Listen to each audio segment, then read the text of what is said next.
The idea of running long distance was always considered, very questionable for women because, an arduous activity would mean that you're going to get big legs and grow a mustache and hair on your chest and your uterus was going to fall out.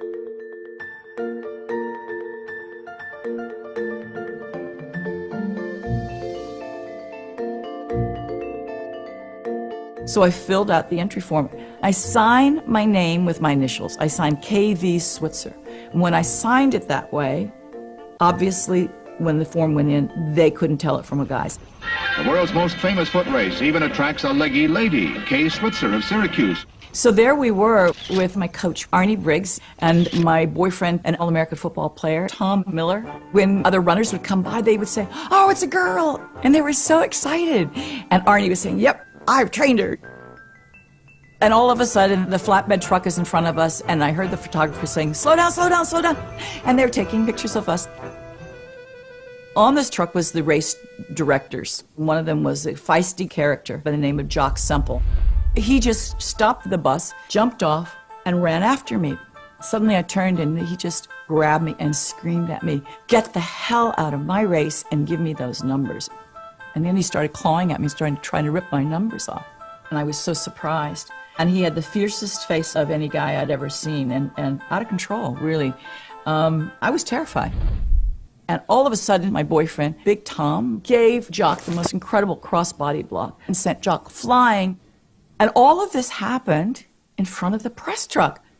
The journalists got very aggressive. "What are you trying to prove? Are you a suffragette? Are you a crusader?" Whatever that is, And I said, "What? I'm just trying to run." They finally left. Then it got very quiet. Snow's coming down. Nobody's saying anything. And I turned to Arnie and I said, "Arnie, I've gotten you into a lot of mess here, I guess." But I said, "I don't know where you stand in this." But I said, "I'm going to finish this race on my hands and my knees if I have to. Because nobody believes that I can do this." And suddenly I realized, if I don't finish this race, then everybody's going to believe women can't do it and that they don't deserve to be here and that they're incapable. I've got to finish this race. I finished in 4 hours, 20 minutes. That race changed my life.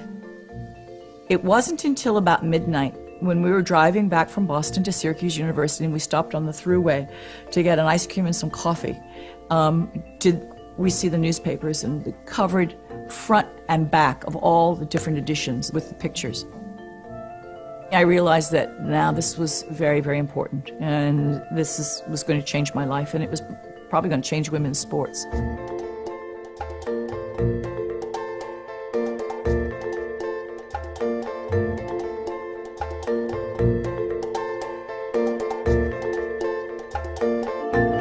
Hi everyone, I'm Katherine Switzer. I was the first woman to officially run the Boston Marathon. That was back in 1967, a long time ago.